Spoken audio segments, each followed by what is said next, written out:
Ya, bismillahirrahmanirrahim. Assalamualaikum warahmatullahi wabarakatuh. Waalaikumsalam. Masih bersama Muhammadiyah Youth Broadcasting Bumiayu dalam Tajal Tausiah Jelang Maghrib di hari ke-14 ibadah puasa di bulan Ramadan 1442 Hijriah.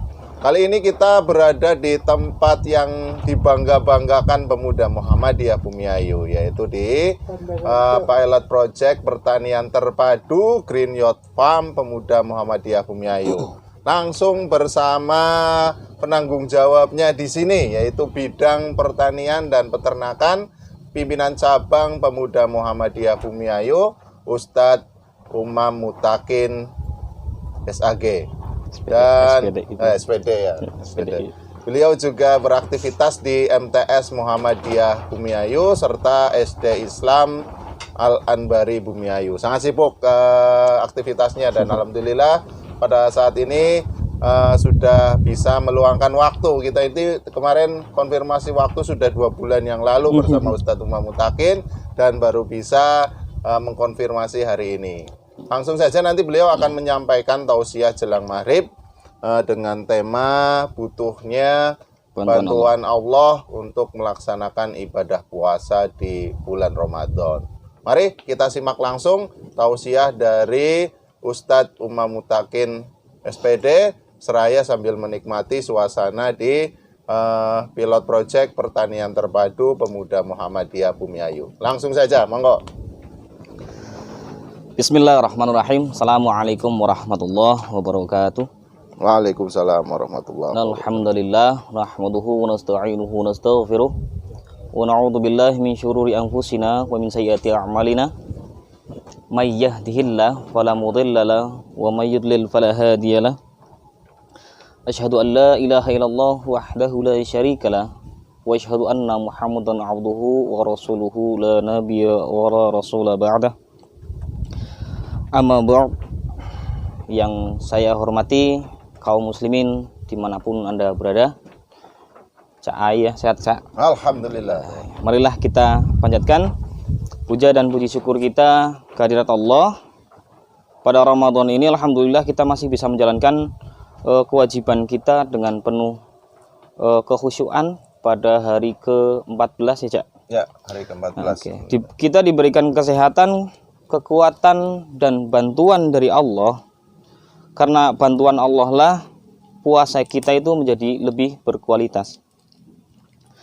Ramadan adalah bulan penuh rahmat, bulan penuh ampunan. Maka dari itu di bulan Ramadan ini hendaknya kita bertaqarrub ilallah, bertakwa, lebih mendekatkan diri kepada Allah, menghambakan diri kepada Allah dan meminta ampunan atas kesalahan-kesalahan yang telah kita buat pada masa-masa yang lalu. Sholawat dan salam kita curahkan kepada Nabi Muhammad SAW yang mudah-mudahan kita semuanya itu mendapatkan syafaat dari beliau Rasulullah SAW di akhir zaman nanti. Perlu diketahui Abu Hurairah radhiyallahu an bersabda, "Man shalla alayya wahidatan sallallahu alaihi asyra." Yang artinya, barang siapa yang bersolawat kepadaku, kata Rasulullah, sekali, maka Allah akan bersolawat kepadanya, akan memberikan kebaikan-kebaikannya itu sebanyak 10 kali.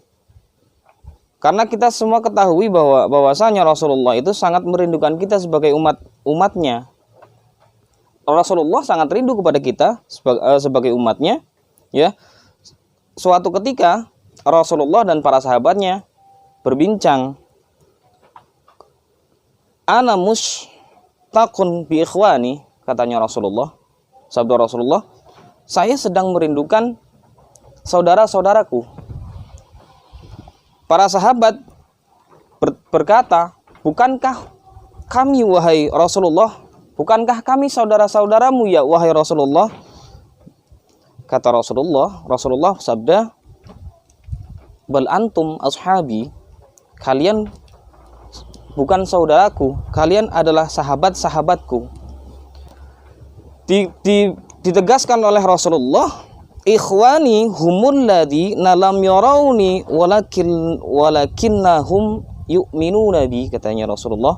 Saudaraku itu adalah orang yang tidak pernah melihatku, tetapi mereka mau beriman kepadaku. Allahumma sholli wa sallim wa barik alaihi. Kaum muslimin rahimani wa rahimakumullah, kembali kepada tema, Mu'adz bin Jabal adalah sahabat Nabi dari kaum Ansor yang berbaiat kepada Rasulullah, sehingga ia termasuk ke dalam as-sabiqunal awwalun. Apa itu as-sabiqunal awwalun? As-sabiqunal awwalun itu golongan orang yang termasuk orang pertama kali masuk ke dalam Islam. Mu'adz bin Jabal atau Abu Abdurrahman merupakan sahabat Rasulullah Shallallahu Alaihi Wasallam yang mempunyai keistimewaan sendiri, yaitu keistimewaannya tentang ilmu fikih dan ilmu hukum. Karena keahlian dari Mu'adz bin Jabal inilah Rasulullah bersabda kepada Mu'adz bin Jabal, kepada sahabat-sahabatnya, bahwasanya umatku, Mu'adz bin Jabal adalah umatku yang paling tahu tentang yang halal dan yang haram. Nah, pada suatu ketika Rasulullah Shallallahu Alaihi Wasallam memberikan nasihat kepada Mu'adz bin Jabal. Sabda Rasulullah Shallallahu Alaihi Wasallam bersabda, ya Mu'adz, wallahi, kata Nabi, wahai Mu'adz, demi Allah, inni la uhibbuk, katanya Rasulullah. Sungguh aku mencintaimu. Demi Allah, aku sungguh mencintaimu, katanya Rasulullah. Kemudian Rasulullah berkata, usika ya Mu'adz, aku wasiatkan kepadamu wahai Mu'adz, la tad'una fi duburi kulli shalah taqulu Allahumma a'inni ala dzikrika wa syukrika wa husni ibadatika. Wahai Mu'adz, janganlah engkau tinggalkan setiap selesai sholat untuk mengucapkan Allahumma inni ala dzikrika wa syukrika wa husni ibadatik. Ya Allah, bantulah aku untuk berzikir kepadamu, untuk bersyukur kepadamu, serta beribadah kepadamu dengan baik. Hadis riwayat Abu Dawud. Permintaan yang sangat kita butuhkan dalam kehidupan ini, Rasulullah Shallallahu Alaihi Wasallam mengajarkan kepada Mu'adz bin Jabal doa yang luar biasa. Yang pertama, Allahumma a'inni, ya Allah, bantulah aku. Karena apa? Karena kita itu manusia yang lemah, manusia yang tidak mempunyai daya ataupun upaya apa-apa. Berbeda dengan nabi-nabi terdahulu. Ketika Nabi Musa terdesak umatnya, ya, terdesak di dalam Laut Merah, Allah bantu melalui tongkatnya. Sedang Nabi Musa memukulkan tongkatnya atas izin Allah, sehingga bisa menyeberangi laut itu. Terus Nabi Nuh, ya, Nabi Nuh seperti itu, dibuatkan kapal oleh kaumnya atas perintahnya Allah. Allah yang bantu Nabi Nuh. Allah yang bantu Nabi Ibrahim ketika Nabi Ibrahim itu dibakar hidup-hidup dan dijadikan api itu dingin. Kita itu manusia biasa, dan kita tidak bisa berbuat apa-apa selain meminta bantuan dari Allah. Makanya Allahumma a'inni, ya Allah, bantulah aku. Allahumma a'inni ala dzikrika, ya Allah, bantulah aku untuk senantiasa mengingatmu, berzikir kepada Allah, untuk senantiasa basah lisan kita berzikir kepada Allah. Sesuatu yang kita pikirkan itu berzikir sangatlah mudah, tapi terkadang kita itu sulit untuk mengucapkannya, sulit untuk melakukannya. Kenapa? Karena kesibukan di dunia, kesibukan kita sehari-harinya itu sampai kita lupa bahwa berzikir itu ringan. Padahal zikir, kata Rasulullah Shallallahu Alaihi Wasallam bersabda, kalimatani hafifatani 'alal lisani. Dua kalimat yang ringan di lisan, sakilatani fil mizan, dan berat timbangannya, habibatani ila rahman, dan sangat dicintai oleh ar-Rahman, oleh Allah. Apa itu? Subhanallah wa bihamdihi subhanallahil azim. Kita itu bisa mengucapkan alhamdulillah, subhanallah, alhamdulillah, wala ilaha illallah, Allahu akbar. Kita mampu mengucapkan semuanya itu. Tetapi karena urusan di dunia, karena urusan tadi keseharian kita, sehingga kita kadang-kadang lupa berzikir kepada Allah. Makanya kita minta bantuan Allah. Allahumma a'inni ala dzikrika. Yang kedua, dengan banyak berzikir, hati akan menjadi hidup, hati yang bening. Kita merasakan bersama Allah. Jadi ketika kita berzikir, itu hati kita menjadi hidup, dan kita merasakan kita itu bersama dengan Allah. Seperti itu. Dengan pentingnya zikir itu, dengan pentingnya hati itulah Allah akan mudahkan kita dalam beramal soleh. Wasiat yang kedua, Allahumma a'inni ala syukrika. Ya Allah, bantulah aku untuk mensyukuri nikmat-Mu. Nikmat yang Allah berikan kepada kita itu sangat banyak sekali. Dalam Quran surat An-Nahl ayat 18, wa in ta'udu ni'matallahi la tuhsuha. Jika kalian menghitung-hitung nikmat Allah, kalian tidak akan bisa menghitungnya. Nah, kebanyakan orang saat ini itu keliru. Kebanyakan kita manusia itu menghitung apa yang kita rasakan, menghitung musibah yang ada pada sekitar kita, menghitung musibah yang kita terima dari Allah. Padahal semuanya itu sedikit sekali yang Allah berikan kepada kita. Allah berikan semuanya untuk kita. Nikmat-nikmat Allah begitu besar. Kadang-kadang kita itu sibuk menghitung musibah-musibah yang ada pada diri kita, tapi kita lupa bahwa nikmat-nikmat Allah itu jauh dari musibah, dari banyaknya musibah itu. Jadi nikmat Allah itu lebih besar daripada musibah-musibah yang Allah berikan kepada kita. Maka yang kita pikirkan, beberapa nikmat yang Allah berikan kepada kita itu sudahkah kita syukuri? Karena apa? Karena setiap nikmat-nikmat Allah itu akan ditanya oleh Allah di hari akhir. Pada Quran surat At-Takatsur ayat 8, "Tsumma latus'alunna yauma idzin 'anil na'im." Kemudian kalian benar-benar akan ditanya oleh Allah tentang kenikmatan-kenikmatan tersebut. Tidak mungkin kita mensyukuri semua nikmat-nikmat tersebut kalau bukan Allah yang bantu kita. Maka gunakanlah nikmat-nikmat Allah itu untuk berzikir kepada Allah, untuk senantiasa beramal soleh. Ada contoh dari seorang mahasiswa, contohnya ya. Seorang mahasiswa belum bayar kuliah, Pak, dan belum bayar kuliah, dompet lagi limit, belum bayar kos-kosan. Kita hitung semuanya, mahasiswa itu hitung semuanya. Mohon maaf, orang tuanya sakit misalkan, ya. Terus mahasiswa itu berdoa, ya Allah, cobaan ini begitu banyak seperti itu, begitu banyak. Padahal apa? Padahal nikmat yang Allah kasihkan kepada orang itu, kepada mahasiswa itu, punya nikmat sehat, punya nikmat sempat, ya, punya nikmat sehat dan nikmat sempat. Terus yang paling utama adalah nikmat ketika Allah berikan pikiran kepada kita untuk berpikir secara logis. Nah, suatu ketika mahasiswa itu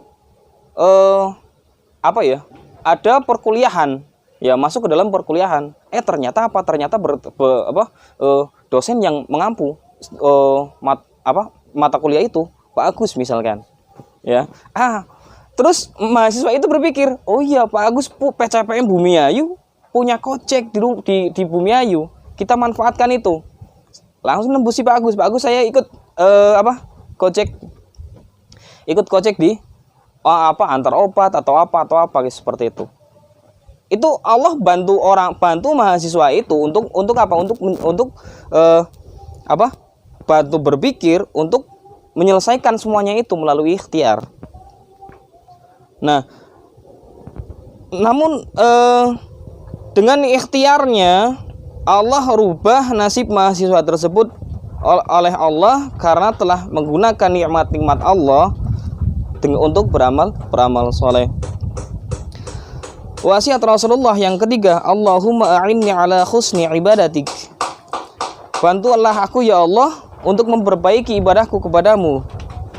Bantu aku ya Allah di dalam ibadahku supaya ibadah kita bisa khusyuk, puasa kita bisa optimal, puasa kita bisa bisa terasa nikmat seperti itu.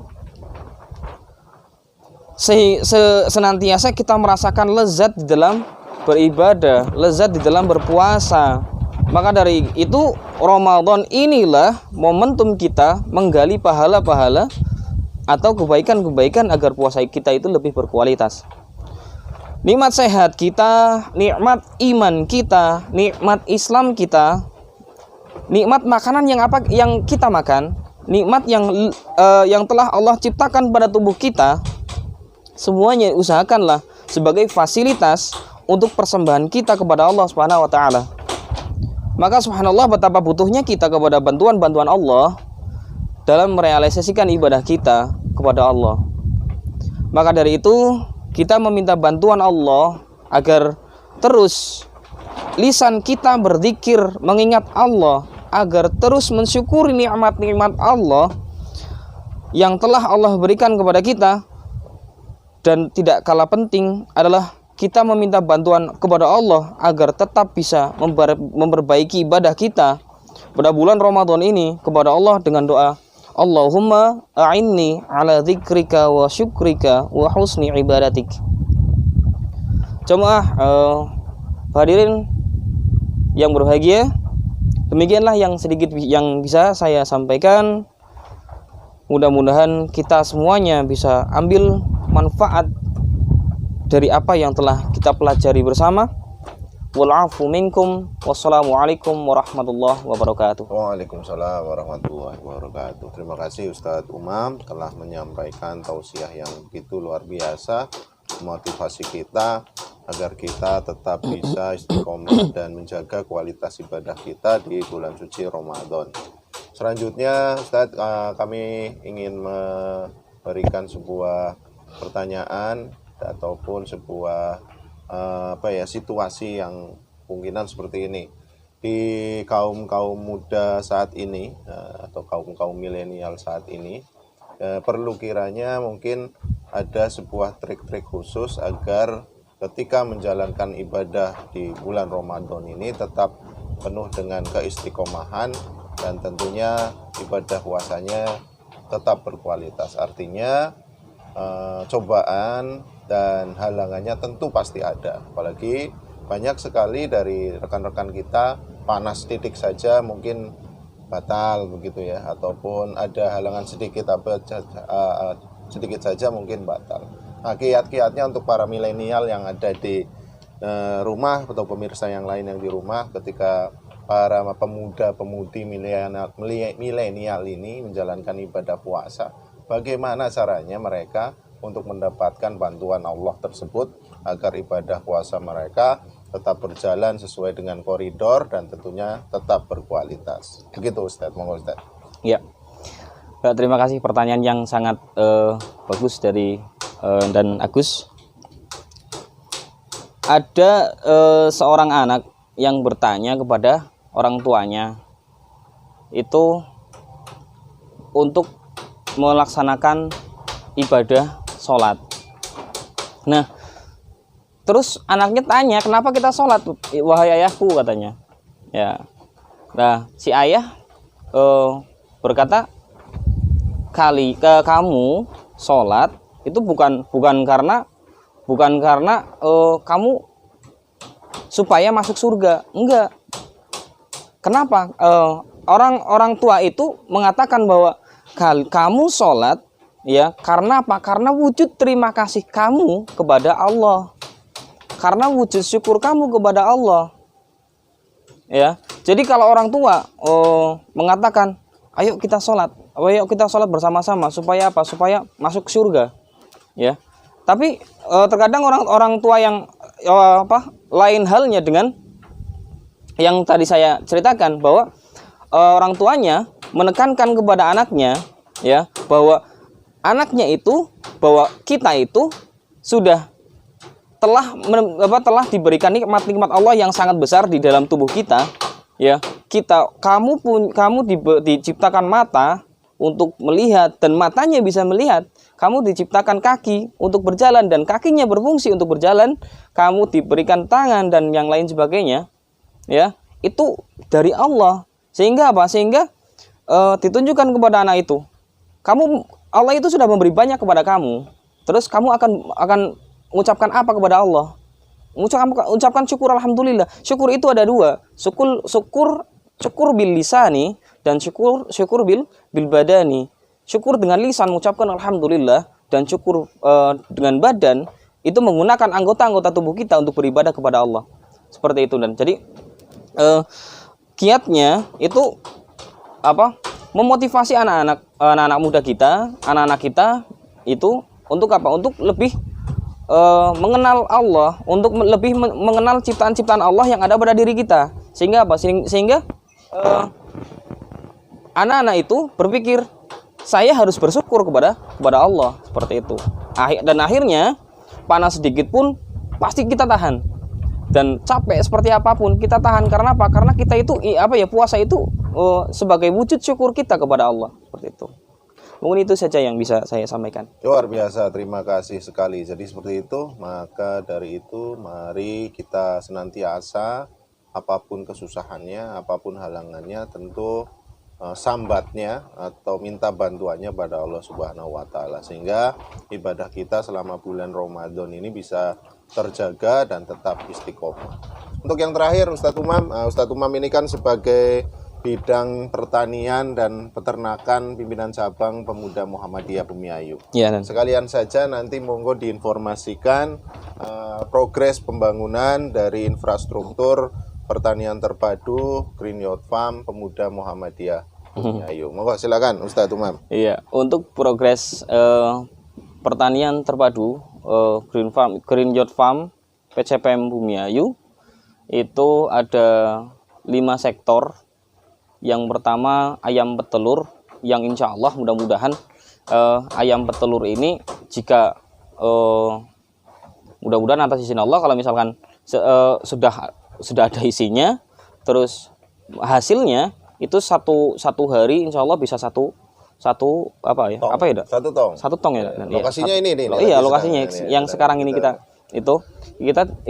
pembangunan kandang ini sudah hampir 95%, tinggal merakit kandang baterai, cuma itu. Yang kedua ada kolam ikan. Nanti kita bisa melihat kolam ikan itu sementara ada 5 kolam. Kolam yang kecil 4 itu untuk perikanan lele.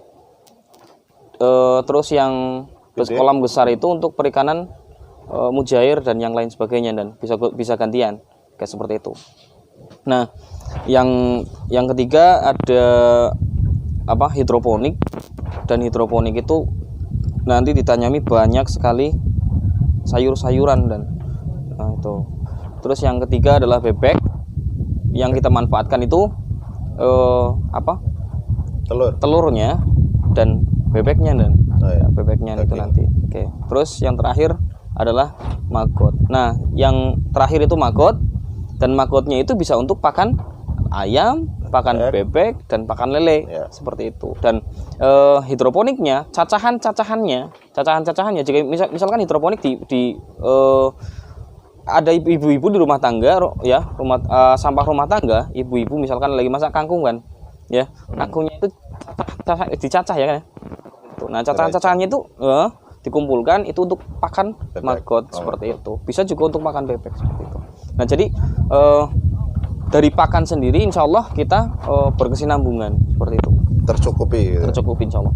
Oke, insya Allah habis Idul Fitri Pemuda Muhammadiyah Bumiayu siap meluncing Green Youth Farm Pemuda Muhammadiyah Bumiayu bareng pimpinan pusat Pemuda Muhammadiyah serta pihak-pihak terkait tentunya, dan semoga ini menjadi bentuk ikhtiar kami Pemuda Muhammadiyah Bumiayu untuk kemandirian pangan khususnya bagi warga persyarikatan yang ada di Bumiayu, dan harapan kami tentunya warga Indonesia di seluruh negeri ini.